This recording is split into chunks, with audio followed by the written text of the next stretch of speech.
जिस बिल को मुसलमानों के हुकूक की हिफाजत करने वाला बिल बताया जा रहा है, उसी को पेश करने के लिए और उस पर बात करने के लिए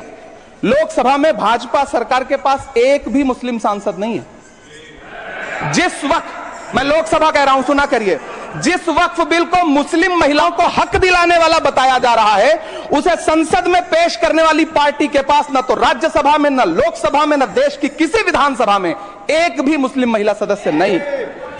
कल किरण रिजिजू जी कह रहे थे कि रेलवे की जमीनें देश की जमीनें हैं, डिफेंस की जमीनें देश की जमीनें हैं। हां मंत्री जी, हैं, बिल्कुल हैं।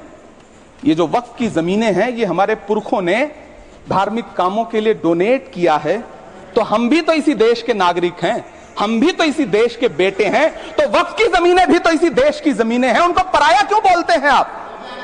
सभापति महोदय अशफाकुल्लाह खान जब फैजाबाद की जेल में फांसी के फंदे पर झूल रहे थे, तो इसी देश की जमीन के लिए झूल रहे थे ना। सभापति महोदय, अंडमान की जेल में काला पानी की सजा काटकर अपनी जान देने वाले मौलाना फजले हक खैराबादी हो या शेर खान अफरीदी हो, वो भी तो इसी जमीन के लिए अपनी जान दे रहे थे ना। सभापति महोदय, पाकिस्तान के खिलाफ लड़ते हुए अपनी जान देने वाले महावीर चक्र विजेता ब्रिगेडियर उस्मान हो या पाकिस्तान के पैटर्न टैंक उड़ाने वाला परमवीर चक्र विजेता वीर अब्दुल हमीद हो, वो भी तो इसी जमीन के लिए अपनी जान दे रहा था ना।